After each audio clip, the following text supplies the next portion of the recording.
प्यारे बच्चों, BA part first paper first में आज हम अध्ययन करेंगे लोक प्रशासन का विकास। लोक प्रशासन का प्रयोग दो अर्थों में किया जाता है। प्रथम, लोक प्रशासन एक क्रिया के रूप में और दूसरा लोक प्रशासन एक अध्ययन के रूप में। हम सबसे पहले एक क्रिया के रूप में public administration as an activity के रूप में देखते हैं। लोक प्रशासन एक क्रिया के रूप में देखते हैं। लोक प्रशासन क्रिया के रूप में उतना ही प्राचीन माना जाता है जितना कि मनुष्य का सामाजिक जीवन। प्रशासनिक क्रिया के रूप में इसका प्रादुर्भाव वहीं से हो गया जब दो या दो से अधिक व्यक्ति निश्चित उद्देश्य की पूर्ति के लिए सामूहिक प्रयत्न करते हैं, एक दूसरे का सहयोग करते हैं, तो प्रशासन की श्रेणी में आता है। ऐतिहासिक स्रोतों के अध्ययन से ज्ञात होता है कि मिस्र, चीन, भारत और मेसोपोटामिया में की नदी घाटियों में प्राचीनतम सभ्यता पनपी थी। यहीं से वे क्षेत्र थे जहां लोक प्रशासन ने स्वतंत्र क्रिया का रूप धारण किया। सर्वप्रथम मिस्र में केंद्रीय नौकरशाही का विकास हुआ। चीन में प्राचीन काल से ही लोक सेवाओं का विकास हो चुका था। वहाँ ईसा पूर्व 30वीं शताब्दी में ही लोक सेवाओं में भर्ती के लिए प्रतियोगी परीक्षाओं को अपना लिया था।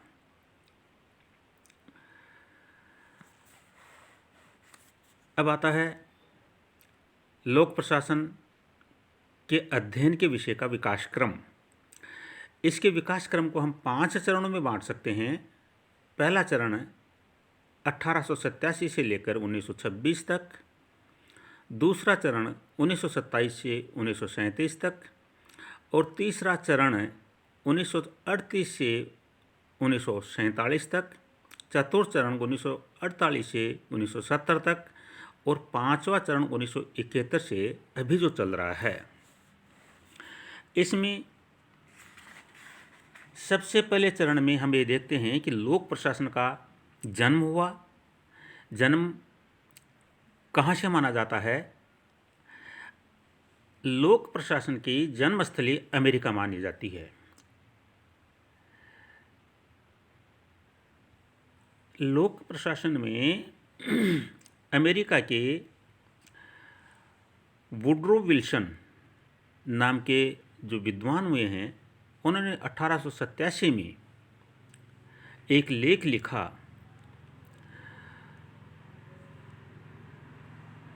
इसका जो पॉलिटिकल साइंस क्वार्टरली में प्रकाशित प्रशासन का अध्ययन द स्टडी ऑफ एडमिनिस्ट्रेशन से हुआ।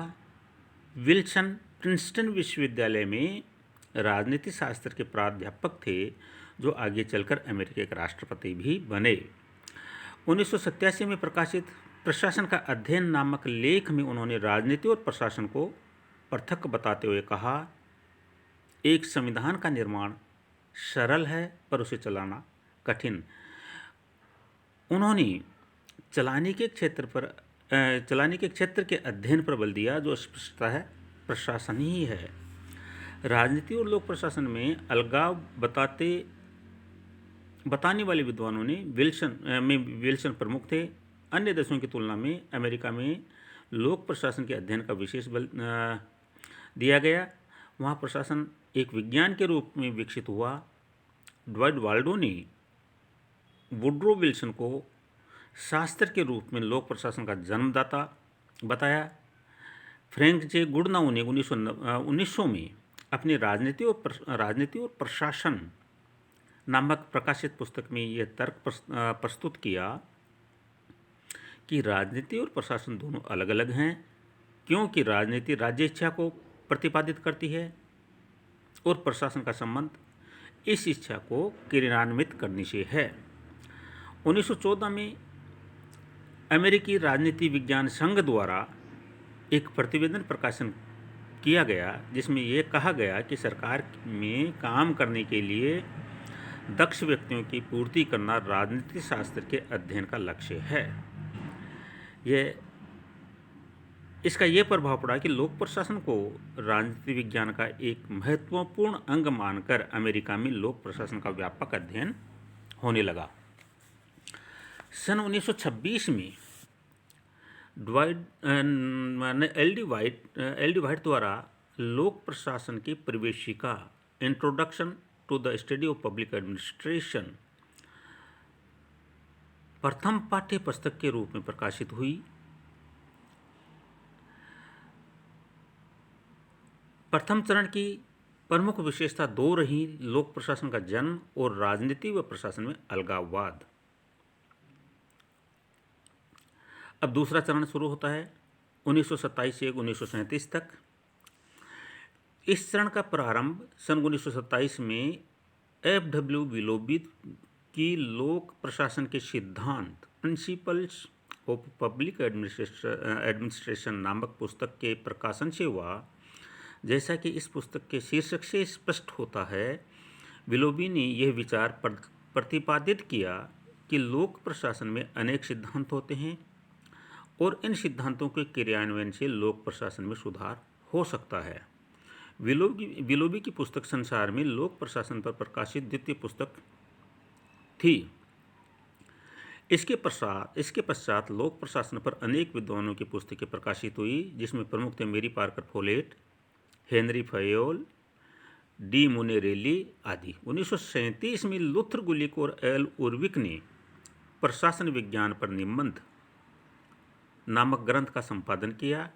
इन विद्वानों को लोक प्रशासन में प्रबंधकीय विचारधारा का समर्थक बताया जाता है। इन विद्वानों की यह मान्यता थी कि लोक प्रशासन में कुछ सिद्धांत होते हैं, इसी कारण लोक प्रशासन एक विज्ञान है। गुलिक और उर्विक ने प्रशासन के सिद्धांतों को पोस्ट कोर्ब POSDCORB नामक शब्द में संकलित किया। लोक प्रशासन के इतिहास में द्वितीय चरण बड़े महत्व का है। इस काल की प्रमुख विशेषता ये थी कि इसमें प्रशासन के सिद्धांतों को स्वीकार किया गया। यह युग लोक प्रशासन के सिद्धांतों का स्वर्ण युग माना जाता है। अब आता है तृतीय चरण 1938 से 1947 तक। यह युग लोक प्रशासन के इतिहास में ध्वंसकारी माना जाता है। इस काल में प्रशासन के सिद्धांतों को चुनौती दी जाने लगी। सिद्धांतों के विचार को पहला झटका तब लगा जब 1938 में चेस्टर आई बर्नार्ड की कार्यपालिका के कार्य द फंक्शंस ऑफ एग्जीक्यूटिव नामक पुस्तक प्रकाशित हुई, जिसमें उन्होंने ऐसे सिद्धांतों को उल्लेख तक नहीं किया। बर्नार्ड स्वयं एक अत्यंत योग्य एवं अनुभवी प्रशासक थे। सिद्धांतों के विचार को दूसरा धक्का तब लगा 1946 में हर्बर्ट ए साइमन ने लेख प्रकाशित किया, जिसमें उन्होंने तथाकथित सिद्धांतों की हंसी उड़ाई और उन्हें किंवदंतियों की संज्ञा दी। साइमन ने अपने 1947 में प्रकाशित प्रशासकीय व्यवहार एडमिनिस्ट्रेटिव बिहेवियर नामक पुस्तक में सफलतापूर्वक यह सिद्ध कर दिया कि व्यवहार में प्रशासन के सिद्धांत नाम की कोई चीज नहीं होती। 1947 में रॉबर्ट डहाल ने एक लेख द्वारा यह सिद्ध करने का प्रयास किया कि लोक प्रशासन विज्ञान नहीं है। उन्होंने लोक प्रशासन के विद्वान होने के सम्मुख 3 बाधाओं का उल्लेख किया।